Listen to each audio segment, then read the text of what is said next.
Restoring the Father's name Yahweh.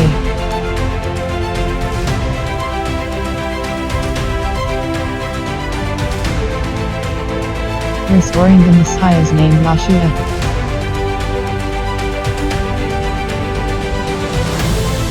Re-establishing Torah covenant.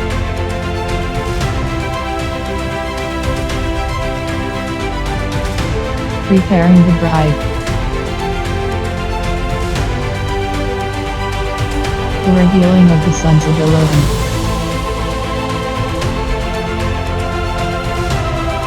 Prophecy.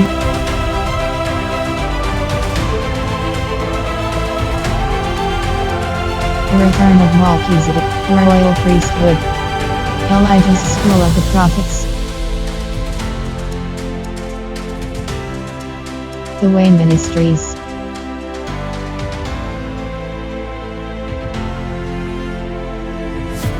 A return to the Philadelphian spirit.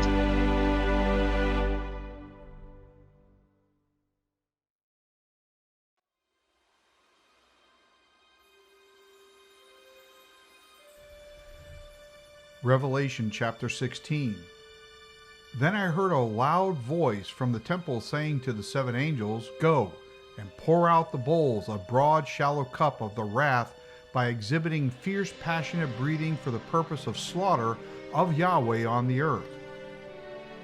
So the first went out and poured out his bowl upon the earth, and a foul and loathsome evil effect from degeneracy from original virtue, sores like an ulcer that came from the men who had the mark, an etching or a stamp as a badge of servitude and figurine of the beast, dangerous and venomous, and those who worship by prostrating in homage his image, a statue or a faint copy and resemblance of himself.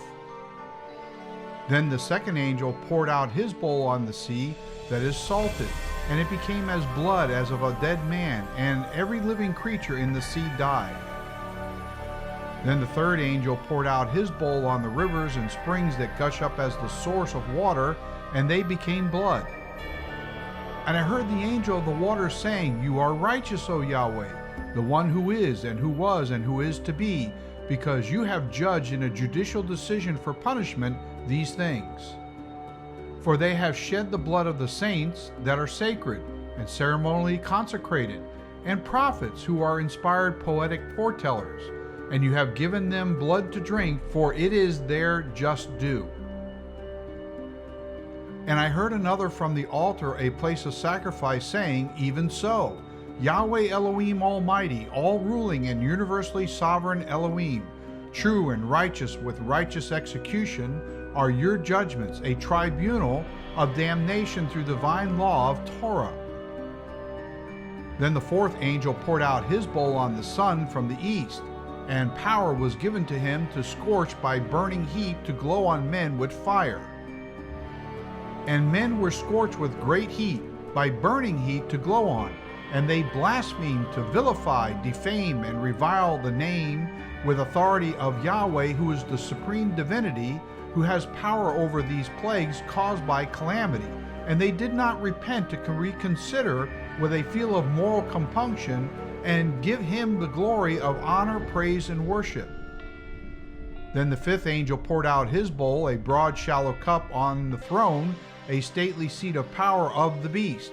And his kingdom of royalty became full of darkness, as to be obscured to the point of blindness, and they gnaw their tongues because of the pain of anguish.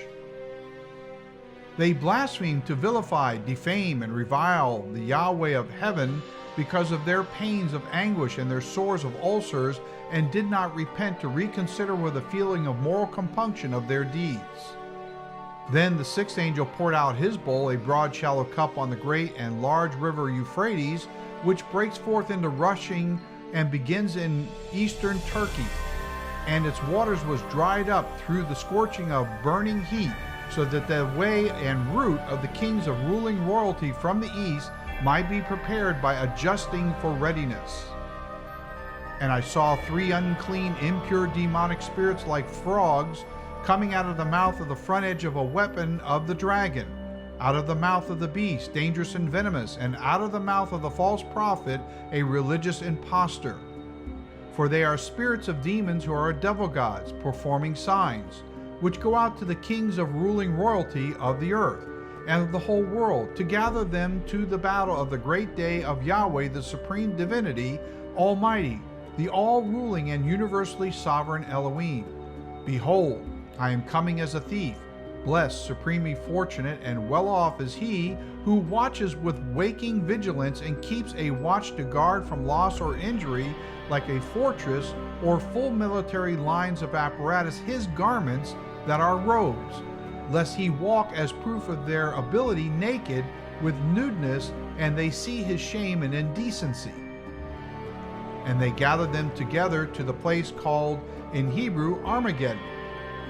Then the seventh angel poured out his bowl, a broad shallow cup, into the air, and a loud voice articulating a disclosure came out of the temple of Yahweh's dwelling place of heaven, from the throne a stately seat of power, saying, It is done, and has been completed. And there were noises of a public address, and thunderings as a roaring sound, and lightnings a bright shining glare, and there were great earthquakes, such as a mighty great earthquake had not occurred since men were on the earth. Now the great fearful and large city with walls was divided into 3 parts as allowances, and the cities that bustle with warfare of the nations that are pagan and non-Jewish fell, and great Babylon, a cruel and oppressive government that is full of bitterness of wormwood, was remembered before Yahweh, to give her the cup that is a cup of fate of the wine that is fermented for intoxication of the fierceness, by exhibiting fierce passionate breathing for the purpose of slaughter of his wrath of violent passion for justifiable punishment. Then every island fled away, and the mountains were not found. And great hail from heaven fell upon men, each hailstone about the weight of a talent, weighing 75 to 110 pounds. Men blasphemed to vilify, defame, and revile Yahweh because of the plague caused by calamity of the hail, since that plague was exceedingly of a high degree and sorely great.